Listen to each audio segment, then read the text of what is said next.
Hi, welcome to Mindful Conversations. My name is Greg Dwyer.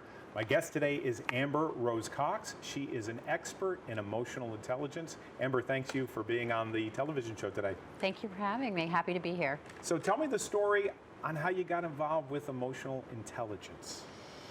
Okay, so it goes way back. In my career, I spent a lot of time in corporate sales.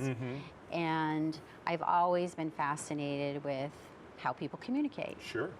And always fascinated with, where the communication breakdowns are, what makes some teams more functional than other teams, why some businesses are more successful with retaining clients and things like that. And so throughout my career, I started to study. I'm also a hypnotist and language patterns and things like that. And so as I got into that, I actually stumbled over emotional intelligence a few years ago, that it was like the framework to what I'd been seeing and witnessing. Wow. And it was like, this is exactly it. Emotional intelligence is all about communication and creating effective communication and outcomes. And so a colleague of mine that was working in emotional intelligence development and was a trainer kind of bumped into her and sat through one of her workshops, and that was when I was like, I had this aha moment. I'm like, oh, this is it. This is everything that I've been witnessing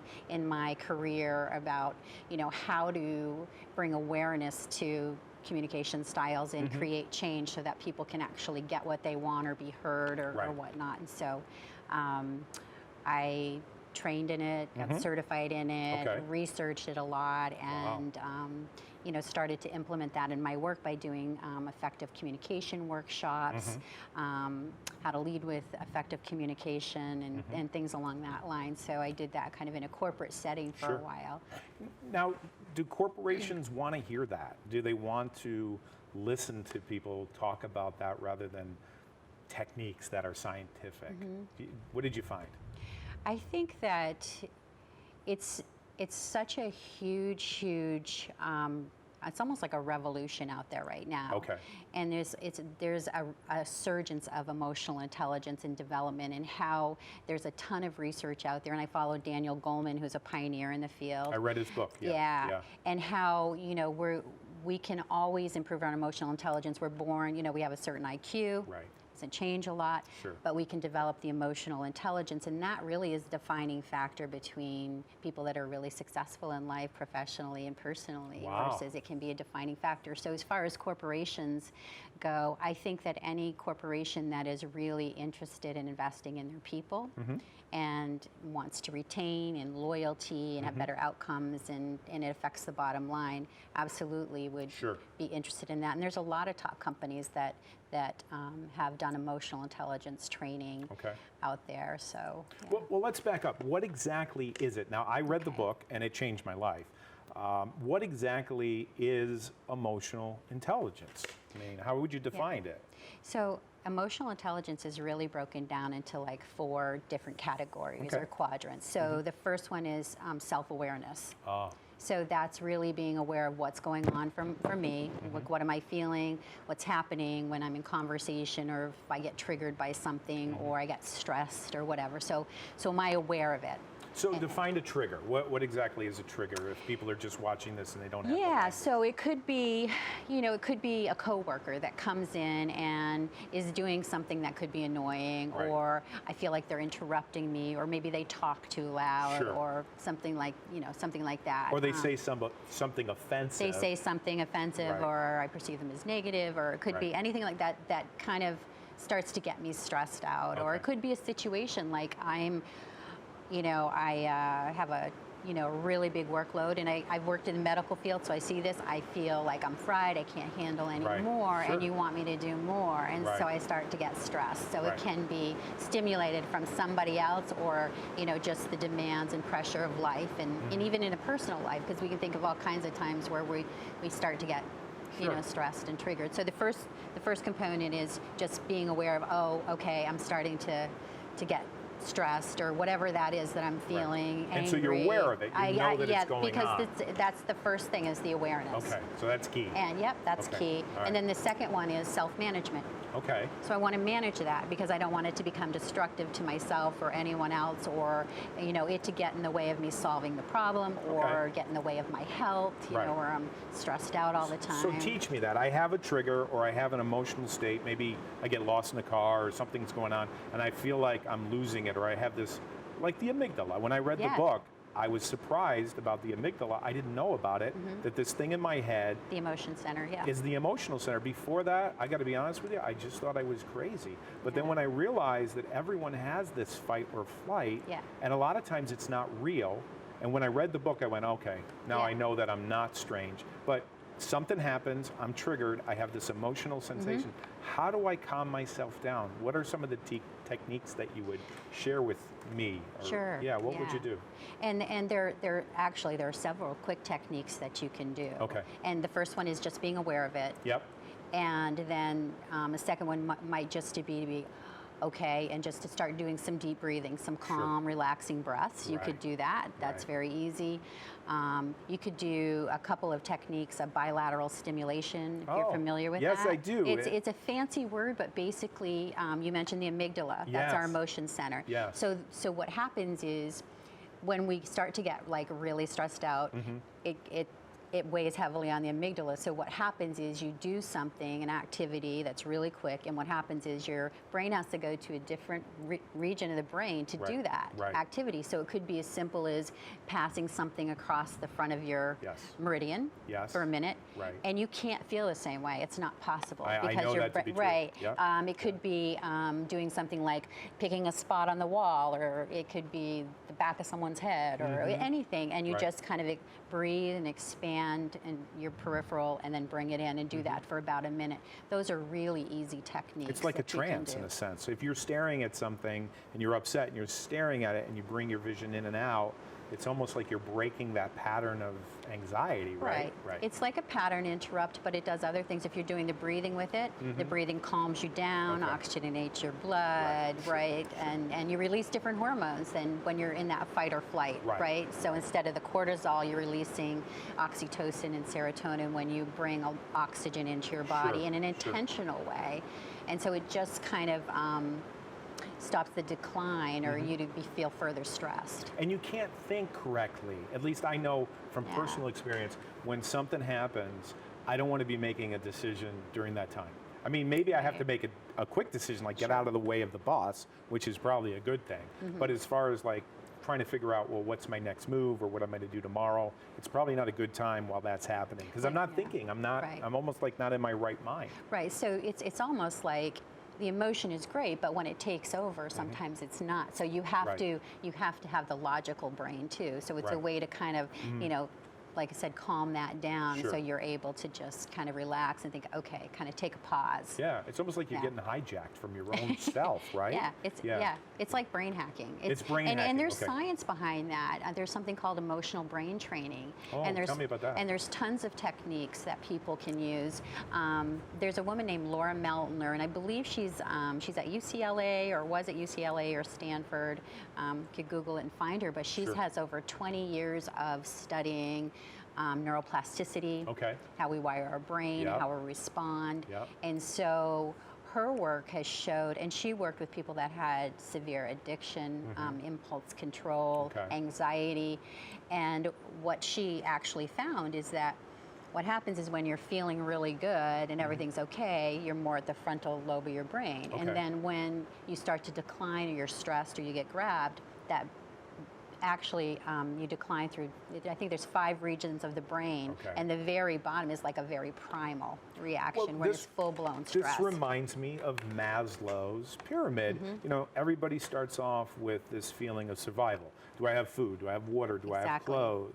am I safe? And that's like the first step of being successful. And then you get to the next stage, and then the next stage, finally, when you get to self-expression, what did Maslow call the last stage? I can't remember. Purpose, like Purpose. self-fulfillment. Self-fulfillment. Because when you have this stable base, then you're able to go to, okay, sense of belonging, love, things like that. Higher esoteric actualization, things. exactly. Yeah. Actualization, self-actualization. Right, which is the top of the pyramid, Yes. and that is actually in the brain where we're really highest functioning. So what happens is, what Laura's work shows is that, when the brain, when you get stressed and we start to decline, the best time to kind of stop the pattern, rewire your brain, is having the awareness, oh, I'm going there. Right. So I'm going to do something to kind of like hijack it, to calm me down. Right. So that I don't further decline, because what happens is the further, and when someone gets in a full-blown panic, it can be destructive, unhealthy, it breaks down relationships, cognitive function, all kinds of things. So, and it pairs right up very nicely with Maslow's hierarchy of need, which I think is fascinating. When you shared that with me a couple months ago in Boston, when we were walking around with a group of folks talking about this, that blew me away, that connection, how that just relates. I just thought that whoever thought that up was brilliant. Well, that's, for me, when I stumbled across Laura's work and I saw that, I thought, well, this is genius because it's Maslow's. I hadn't seen it. So it was the same thing. I was like, oh, it was like this. There's the, the science, the brain-based evidence, neuroplasticity that supports that. So, so anyway, that was to substantiate the work. Not that, Maslow's hierarchy of need has been around for a long time, but just the science to go with that. Well, the other thing you were telling me is very few people out there really know how to direct their brain. Most of us are just passive and things are happening to us. But and we're reacting. We're reacting is what you said. We're reacting. How does a person take control of their mind and I guess make things happen in this world? How do they do that? How do they train to do that? So, I'm of this school of thought. I'm not the only one, but the only thing we can control is how we think about something. Okay, brilliant. Really, that's the only thing we can control. And so many people are worried about what's going to happen. Yes. Worried about what happened in the past, what might have happened. That they're actually not here in the moment. And fear, if it's a healthy fear, like, oh, I shouldn't, run into a burning house, is a good thing. But when you're constantly fear-based, it's not a good thing, and it's imagined. It's not real. It's not real. It's not real at all. So and so many people think about what I don't want versus what I do want. So putting energy into thinking about what do I want? How do I want to feel? How do I want to, instead of like worrying about what might happen. And then also practicing being in the here and the now. Right here, right now, I'm okay. Everything's okay. Right. You don't have to worry about something that you're making up or something that happened 3 days ago where you can't control it. Exactly. Or something that happened in the past and it's really driving the future in not a great way either. So I always say take the learning and leave the rest in the past. The lesson you take. Yeah, absolutely. Because that's what life is. A series of just learning and how we apply it. That's the defining difference of how do we use that to improve our lives. But I think the reason why I might want to stay there, and I think the reason why most people like to rehash is because they like to feel comfortable. At least I know it was a terrible experience and I can relive it over and over again because it kind of gives me a sense of certainty that I know that this is what happened or this is how things are, rather than facing something that's kind of scary like the unknown or just stepping outside and doing something different. At least I know this is who I am, and I know I'd like things to change, but boy, this comfort zone is like a wet blanket. It's like a security blanket. What do you think that relationship is between the known and the unknown? I think that's true for a lot of people because again, when we worry about things that might happen or fearful thoughts, that causes a pattern of to stay stuck. Right.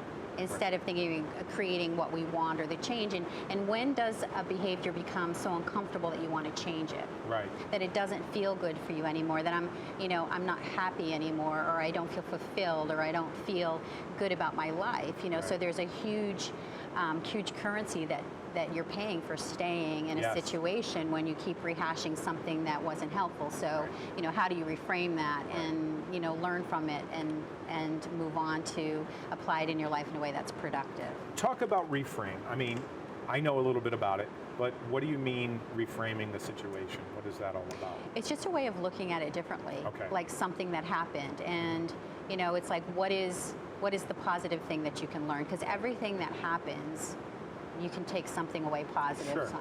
a positive lesson, some way that it's going to build your character, or you're going to learn something really valuable. It's all lessons. And I Okay. mean, it might sound very cliche, but it's also, it's true. And if you were going to choose, I would rather choose something that was going to be meaningful in my life instead of choose something that was going to keep me stuck. And I'd like to think that most people do, and I find that a lot of people that I work with, when you talk about self-awareness and self-management and brain science, that they really get it, because Right. it's when you understand how your brain works and that you can be in control of it and create calm in your life and create and release hormones, that you're in control of releasing hormones that can keep you calmer and Right. more peaceful and oxygenate your blood and do all kinds of things for you, stimulate your immune system. Sure. Who wouldn't want to do that, right? But some people do it easy by just picking up a cigarette and lighting it and then inhaling it and then nicotine, right? No, most people, or alcohol, Yeah. or just binge watching or eating, right? Yeah. People do it. They do it. Yeah, They people do it self-medicate. all the time, all the time. Right. And so, I mean, what are ways that, and I always talk with, clients that I work with, what is a way that you can do something but get a healthy benefit of it instead Right. of doing something that's harming yourself? Right. So you shared 2 so far, right? There's 2 Yeah. more? Okay. Yeah, So it's so like a this is cliffhanger. the self-management Yep. is the first, and then Okay. self-awareness, Yep. and then self-management. Okay. And then there's the social awareness, like Social. what are the cues, what's going on around me, am I reading the crowd, am I picking up on unspokens, am I able to read that? But do most And- people even think about that, Amber? It varies with people. I Okay. think once people start to develop their emotional intelligence, they absolutely do. Okay. And then it goes into the social management. How do I manage social situations or myself in social situations? Right. And those are really important things when you're a leader. Yes. When you're on a team. Yes. When you're trying to collaborate on a project, to be really not only to have the self-awareness, but to have that social awareness of what's going on. Am I reading people? Are they on board with it? Are they liking what I'm saying? Are they open to my ideas? Right. Are they going to be cooperative? So you And see, how much of that is mind reading, where I'm thinking this guy's on board, she's not on board, this is happening, but a lot of times it's not true, right? Because you're not really reading people's minds. So how do you know that fine distinction between I'm reading them, but maybe I'm making something up. Maybe I just need to sit down and find out they had a bad day last night or something happened, right? I mean, there's a distinction, right? And I think that that's part of it too. Oh, it is part of it. I think okay. it absolutely is. Just to say, hey, what are you thinking, or what are your thoughts? what's So it's going just on? to open a dialogue instead of making assumptions too, but just to Yes. kind of confirm. Okay. So there are different ways to do that, and that's all about being in rapport. Okay. And being in rapport, I mean, you can look at eye movements, you can look at Yes. posture, you can look Right. at breathing, you can Sure. look at, have somebody's tapping their foot. Right. And then also communicate, Yeah. right? Yeah. So that's a really important piece of it. Do you think a lot of leaders and CEOs and people that are in business and entrepreneurs have these pieces of the puzzle, especially the social connection here? Do you think they do really well or not well at all? Well, research shows that many leaders and CEOs are, because they're operational people, Result-oriented? you mean? Okay. and results-driven and operational, that the emotional intelligence is lower Wow. because they're so driven to bottom line Yep. and results-oriented and right. things like that. So and that's what research shows. Okay. That's what the research shows. Gotcha. But the research also shows with emotional intelligence development and leadership especially, it's transformational for companies because Right. they're leading with validating their people and being aware of what's going on with their people, and be better able to manage that. And instead of being transactional and people are feeling like they're always having something done to them or Yeah. told to them, Right. but they're part of the process, and what they want and how they feel and their opinions are valued. It's just like the story of going up to the person at the bookstore and being on the cell phone and not talking and just making the thing happen, and there's no connection, and it's sad. Yeah. And sometimes employees feel that way. They don't feel seen or Yeah. heard, and they just feel like a cog in this big They matter. system. Exactly. Yeah. And you see that happen a lot. Number one reason that people leave their jobs is because they're unhappy with their employer Yes. or their environment. And I heard recently that people stay at a job or stay in a relationship with a company because they have a friend. You know? Yeah, I mean, yeah. that's so simple. Right. It's very simple, and you think it's very human. And Right. you think about when you talked about, cell phones, and we look at social media, and we're in this age of information. It's just exploding, and people are lonelier than ever. They are. And they're pushed harder because, the world of automation is faster and faster, and we're not meant to work like computers. Right. And more we're communicating behind screens, behind cell phones, Right. and also there's also research that shows that things like social media too really contribute to the depression in the way of, like, people see what other people post and they think, oh, their life is great, Right. my life's not so great, Yeah. watching this person, that person, Right. which further adds to that feeling of isolation. Exactly. And at a basic human fundamental level, we're humans. We want to connect with people. Right. We're meant to connect with people Exactly. from the day we're born. Right. That's With our how mother. babies Yeah. bond, Exactly. Exactly. And so I think we're in an interesting time. I think it's a dicey time. Right. And who was it that said, there was someone that said recently, what was his name? And it's right on the tip of my tongue, but he passed away just a year ago. He was brilliant. He was in a wheelchair, had a breathing tube, brilliant man, scientist. Do you know who I'm talking about? Yes, I Come on. do. Yes, he talked about astrology. And Yes, on the tip of my tongue. Yes. He said that Hawkins? right? Yes, right on the tip of my tongue. Yeah. Thank you. And I No, watched the movie. Yeah, yeah. Yeah, but he said that one of the biggest threats to humanity is artificial intelligence. Yes, I heard that. Right? Yes, yes. And I mean, so I think there's I totally believe that there's something to that, and I think there's a fine line Yes. between keeping that human connection and really nurturing and developing that, Right. and the speed at which things are being automated. And I mean, computers and things are great, Yes. but at the same time, everything in balance. And I think, and I've worked in the medical field Tell and us seen about what that. goes Yeah. on. Yeah, sometimes it's a disconnect And there. I think there's, the whole medical profession is in a crisis right now because, it's about productivity and, getting patients through, Exactly. and insurances, and more entering in the computer, and doctors and clinicians get into the field because they want to take care of people. Sure. And the time that they're spent face to face is being more taken away because of all of these other things. It's a bait and switch. Yeah, and It's so kind of sad. exactly, and what Yeah. happens is quality of care is being impacted, patient safety and outcomes are being impacted, and error and Yes. things like that, Oh, yeah. because it's not humanly possible to do it all. I mean, you can't take someone that's a complicated case and see that patient in 15 minutes and not Right. miss something. Right. It's very Exactly. difficult. Right. So it's a hard position, and I think for me, the emotional intelligence and my work in the medical field and really truly connecting, and I always say it's the human connection is slowing down to speed up so you don't miss something important. Say that again. It's slowing down to speed up so you do not miss something really important Wow. about that patient's Wow. story. Wow. And it doesn't take long. It just takes being present Yes. and really listening and being with that person. But there's so much distraction. There's so much noise. Right. And so the emotional intelligence development coaching really focuses on that. And as a result, the patient feels that you're in it with them. Right. Not just doing something to them, which is transactional. Yes. That they have some control over their care.